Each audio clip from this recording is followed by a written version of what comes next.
महत्त्वाच्या राजकीय, सामाजिक आणि सांस्कृतिक घडामोडींचं वर्तमान चित्र दाखवणाऱ्या ठाणे वर्तमानमध्ये मी नितीन बोरसे आपलं पुन्हा एकदा हार्दिक स्वागत करतो। सादर करीत आहोत आजच्या ठळक बातम्या। गेल्या 2 दिवसांपासून ठाणे शहरामध्ये तापमान 42 अंश सेल्सिअस पर्यंत पोहोचल्याने ठाणेकरांची अक्षरशः लाही होते आहे असं म्हटल्यास वावगं ठरणार नाही। आखाती देशातून गुजरात मार्गे राज्यात वाहणाऱ्या उष्ण वाऱ्यांमुळे सोमवारी पुन्हा एकदा तापमान वाढलं होतं। त्यातच उत्तरेकडून देखील तप्त वारे वाहू लागल्याने मुंबई, ठाणे, रायगडसह राज्यातला पारा सोमवारी देखील प्रचंड वाढला। ठाणे येथे 42 डिग्री सेल्सिअसपर्यंत तापमान पोहोचलं आहे। शरीराचं तापमान 40 अंश सेल्सिअस पार केल्यास स्नायू आखडणं, मळमळ, उलटीचा त्रास, चक्कर येणं, हृदयाचे ठोके वाढणं, लहान मुलं जेवणास नकार, लघवीचं प्रमाण कमी होणं, रक्तस्राव होणं, तोंडाची त्वचा कमी होणं, कोरडी पडणं अशा प्रकारचे आपल्याला लक्षणं आढळून येतात। त्यामुळे विशेषतः दुपारी 11 ते 4 वाजेपर्यंत शक्यतो बाहेर पडू नये असं सल्ला डॉक्टरांच्या वतीने देण्यात येतो। ठाण्यातील अनधिकृत बांधकामांविरुद्ध आमदार संजय केळकर यांनी नागपूर अधिवेशनात आवाज उठवतात मुख्यमंत्री एकनाथ शिंदे यांनी कठोर कारवाईचे निर्देश दिले होते। मात्र तत्कालीन आयुक्तांनी कारवाईचा केलेला फार्स।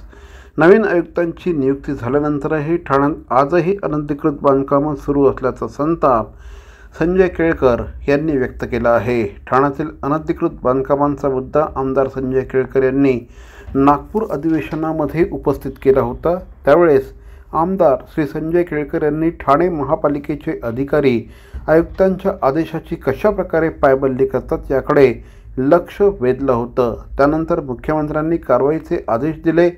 तत्कालीन आयुक्त अभिजित बांगर यांनी मोहीम हाती घेतली, पण बांधकामांना जबाबदार असलेल्या एकाही अधिकाऱ्याला निलंबित केलेलं नाही। केवळ एका सहाय्यक आयुक्ताला सक्तीच्या रजेवर पाठवून कारवाईचा फार्स केला गेला।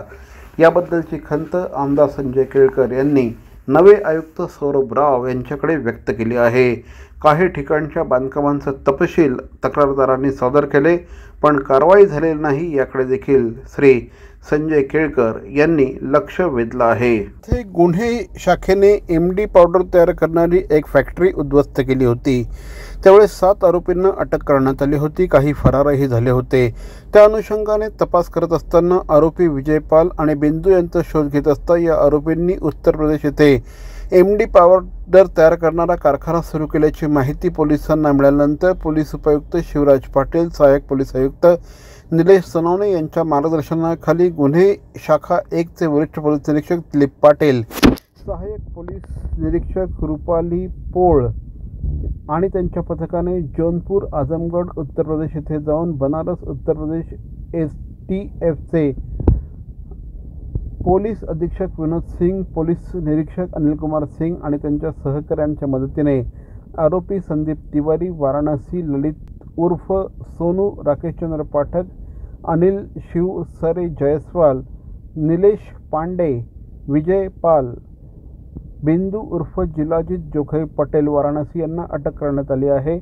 त्यांच्या आजमगड येथील कारखान्यात 25 ग्रॅम MD पावडर तसंच केमिकल मिक्स करून 20 किलोपर्यंत MD हा अंमली पदार्थ तयार होत असलेले मिश्रण आरोपी वापरत असलेली क्रेटा कार, इतर साहित्य असं 20 कोटी रुपयांचा साहित्य हस्तगत केलं आहे। 2 फॅक्टरी त्या ठिकाणी उद्ध्वस्त करण्यात यशस्वी झालो आपण। यामध्ये त्या ठिकाणी जो काही केमिकल तयार होतं, जेणेकरून MD तयार होईल असं केमिकल आपल्याला त्या ठिकाणी जे मिक्सचर होतं ते मिळालेलं आहे। ज्या मिक्सचरला हीट करून विदिन 6 आवर्स और 7 आवर्स त्याचं MD तयार होतं असं मिक्सचर आपण त्या ठिकाणी हस्तगत झालं। याची जवळजवळ किंमत 20,18,49,000 याची किंमत आहे आणि याच्यामध्ये आरोपी आपल्याला जवळजवळ 6 आरोपी आपण अरेस्ट केलेले आहेत।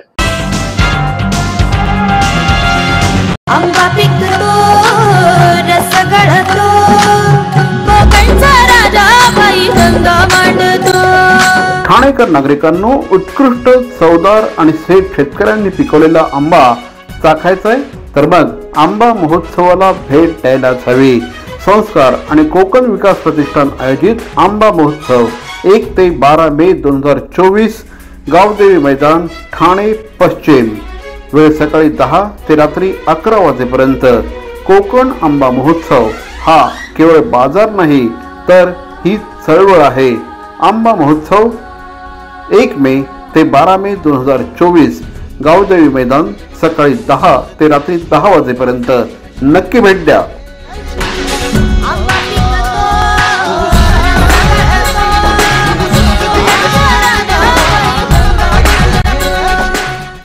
ठाणे जिल्हा मध्यवर्ती सहकारी बँकेचे माजी उपाध्यक्ष आणि विद्यमान संचालक माननीय श्री भाऊ कुऱ्हाडे यांना वाढदिवसानिमित्त तमाम कार्यकर्त्यांच्या, मित्रांच्या आणि हितचिंतकांच्या वतीने वाढदिवसाच्या हार्दिक शुभेच्छा.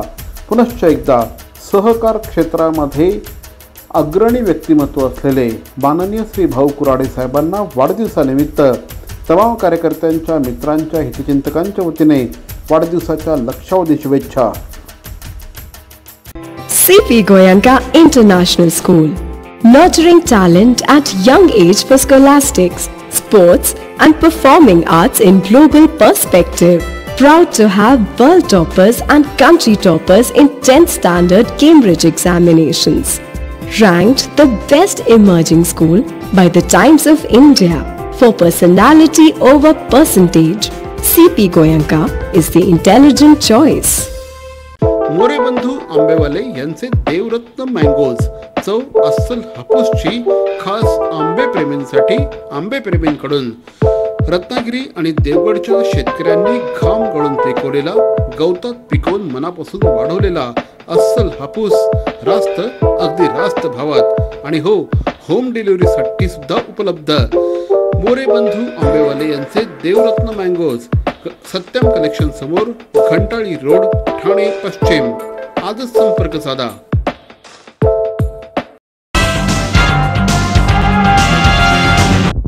लोकसभेच्या निवडणुकांमध्ये मतदानाची टक्केवारी वाढावी यासाठी ठाण्यातील मावळी मंडळ स्कूलच्या शेकडो विद्यार्थ्यांनी आणि शिक्षकांनी प्राध्यापक डॉक्टर नरेंद्र पाठक, ठाणे शहर वाहतूक उपायुक्त विनय कुमार राठोड, वाहतूक पोलीस निरीक्षक रामचंद्र मोहिते यांच्या मार्गदर्शनाखाली मतदान जागृती अभियानात सहभाग घेतला. सोमवारी सायंकाळी घेण्यात आलेल्या या कार्यक्रमात शालेय विद्यार्थी आणि शिक्षकांनी मतदान जागृती तसंच मतदान संदेशाच्या घोषवाक्याचं फलक हाती घेऊन नागरिकांचं लक्ष वेधलं. ठाण्यातील 3 हात नाका येथे सोमवारी सायंकाळी संपन्न झालेल्या या कार्यक्रमाला ठाणे वाहतूक विभागाचे सहकार्य लाभले होते. संस्थेचे अध्यक्ष सुधाकर मोरे, शाळेचे CEO प्राध्यापक नरेंद्र पाठक यांनी मतदान जागृती अभियानात विद्यार्थ्यांना सहभागी करून घेतलं होतं. अभिनेते विजू माने यांनी देखील या उपक्रमाची स्तुती केली. मतदान हा एक लोकशाहीचा उत्सव आहे. भरपूर लोक दुसऱ्या राज्यातून महाराष्ट्र राज्यात येतात आणि परत त्यांच्या राज्यात जात नाही मतदान करायला. अशा लोकांना समजवण्यासाठी आमच्या शाळेने ही रॅली काढली आहे. लोकशाहीच्या उत्सवात सर्वांनी भाग घ्यावे आणि मतदान सर्वांनी करावे. लोकसभेच्या निवडणुका चालू आहेत. त्याच्यामध्ये 2 चरण लोकसभेच्या निवडणुकीचे झाले. या चरणामध्ये मतदारांनी मतदानाची टक्केवारी कमी आहे. त्या अनुषंगाने आमचे वाहतूक विभागाचे पोलीस आयुक्त श्री विनायक राठोड साहेब यांच्या मार्गदर्शनाखाली माऊली मंडळ हायस्कूलचे शिक्षक आणि विद्यार्थी यांनी आज 3 हात नाका या ठिकाणी मतदार बंधू भगिनींना मतदानाची जनजागृती म्हणजे जास्तीत जास्त मतदान करावे येणाऱ्या लोकसभेच्या निवडणुकीत यासाठी जनजागृती केलेली आहे. आता मतदानासाठी आपण जसं सरांनी म्हटलं की वेगवेगळ्या ठिकाणी खूप कमी प्रमाणात मतदान होतं आणि आता मे महिना आला आहे त्यामुळे त्याचं प्रमाण अजून कमी होऊ शकतं. पण आपले जे आता यंग मुलं आहेत ते तरुणही आहेत त्यांच्या थ्रू आम्ही जर हा मेसेज पोहोचवला तर त्यांचंही एक मोटिवेशन फॅक्टर ठरेल आणि आपल्या शहरामध्ये जास्तीत जास्त मतदान व्हावं याच्यासाठी आम्ही एक छोटा प्रयत्न करत आहोत. ठाणे लोकसभा मतदारसंघाचा उमेदवार कोण हा प्रश्न अद्यापही सुटलेला नाही. ठाणे लोकसभा मतदारसंघ हा शिवसेनेचा बालेकिल्ला. धर्मवीर आनंद दिघे यांनी भारतीय जनता पार्टीशी पंगा घेऊन हा मतदारसंघ शिवसेनेकडे खेचून आणला. त्यानंतर प्रकाश परांजपे, आनंद परांजपे, त्याचप्रमाणे नंतर राजन विचारे यांनी या मतदारसंघाचं प्रतिनिधित्व केलं. मध्यंतरीच्या काळात एकदा खासदार संजीव नाईक हे देखील या ठिकाणी खासदार झाले, मात्र तरीही या मतदारसंघावर शिवसेनेचा वर्चस्व कायम राहिला. मध्यंतरीच्या काळात शिवसेनेची शक्ल झाली आणि एकनाथ शिंदे यांनी शिवसेनेवर दावा सांगितला. त्यानंतर आता उद्धव बाळासाहेब ठाकरे यांच्या शिवसेनेने राजन विचारे यांना उमेदवारी दिली. त्यांनी आपला अर्ज भरला देखील, मात्र अद्यापही शिवसेनेचा म्हणजे शिंदे सेनेचा उमेदवार कोण हे नक्की झालेलं नाही. अद्यापही म्हणजे 3 तारखेला अर्ज भरण्याचा शेवटचा दिवस आहे. मात्र असं असलं तरीही अद्यापही शिवसेनेचा उमेदवार जाहीर करण्यात आलेला नाही. 20 तारखेला मतदान आहे. या ठाणे लोकसभा मतदारसंघ हा प्रचंड मोठा मतदारसंघ आहे. म्हणजे मीरा भाईंदरपासून वाशीपर्यंत पसरलेला हा मोठा मतदारसंघ आहे. एवढ्या वेळामध्ये आपला उमेदवार नेमका पोचणार कसा असा प्रश्न देखील कार्यकर्त्यांना या संदर्भात पडतो आहे. मात्र अद्यापही नरेश म्हस्के, प्रताप सरनाईक, मीनाक्षी शिंदे, रवींद्र फाटक की संजीव नाईक या प्रश्नाचं उत्तर सापडू शकलेलं नाही. पुढच्या 24 तासामध्ये या मतदारसंघाचा उमेदवार जाहीर होण्याची दाट शक्यता आहे. सर्व नागरिकांना आवाहन करण्यात येत आहे की सध्या डासांमार्फत पसरणाऱ्या डेंग्यू या आजाराचा प्रसार रोखण्यासाठी प्रत्येकाने पुढील प्रमाणे कार्यवाही करावी. डेंग्यू आजार एडिस इजिप्ती हा डास चावल्याने होतो. या डासांची पैदास साचलेल्या किंवा साचवलेल्या स्वच्छ पाण्यामध्ये होते. 8 दिवसांपेक्षा जास्त दिवस पाणी उघडे व साचून राहिल्यास त्यात डास अंडी घालतात. अंड्यांच्या अळ्या तयार होऊन पुढे डास तयार होतात. यासाठी आपल्या घरातील पाणी साठे उदाहरणार्थ बॅरल्स, पिंपे, टाक्या, हौद, रांजणे इत्यादी दर आठवड्याला रिकामे करून घासून पुसून कोरडे करून पुन्हा भरावे. 1 दिवस कोरडा दिवस म्हणून पाळावा. पाणी साठ्यांना घट्ट झाकणे बसवावीत किंवा जुनी साडी, चादर, धोतर यांनी बांधून झाकून ठेवावीत, म्हणजे डास त्यात जाऊन अंडी घालणार नाहीत. घराच्या गच्चीवर, आजूबाजूला, अंगणात कोठेही पाणी साचू देऊ नये. भंगार सामान उघड्यावर टाकू नये. उदाहरणार्थ टायर्स, प्लास्टिक सामान, कुंड्या, टाकाऊ वस्तू इत्यादी. अशा सामानात पावसाचे पाणी साठून त्यात डेंग्यूच्या डासांची पैदास होते. घरातील कूलर्स, फ्रीजच्या पाठीमागील ट्रे हे देखील वेळोवेळी कोरडे करावेत. लक्षात ठेवा, नुसत्या फवारणीने डास घनता कमी होत नाही, तर त्यासाठी डास पैदास ठिकाणे नष्ट करणे ही आपल्या सर्वांची जबाबदारी आहे.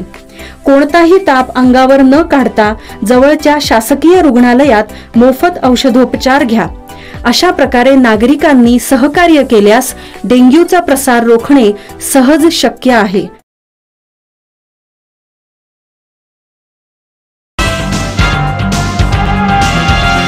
तर मंडळी, या होत्या आजच्या ठळक बातम्या ठाणे वर्तमानमधून. आम्ही ठाण्याच्या राजकीय, सामाजिक आणि सांस्कृतिक घडामोडींचं वर्तमान चित्र दाखवण्याचा प्रयत्न करतोय. अर्थातच आपल्या सहकार्याची गरज आहे, तेव्हा आपल्या सूचना आणि समस्या आम्हाला जरूर कळवा. आमचा पत्ता ठाणे वर्तमान, Dadoji Konde stadium, shop number 16, Khatan road, Thane पश्चिम. दूरध्वनी क्रमांक 9820939420. तर मग पुन्हा भेटू उद्या याच वेळी याच ठिकाणी ठाणे वर्तमानमध्ये. तोपर्यंत धन्यवाद. जय हिंद, जय महाराष्ट्र.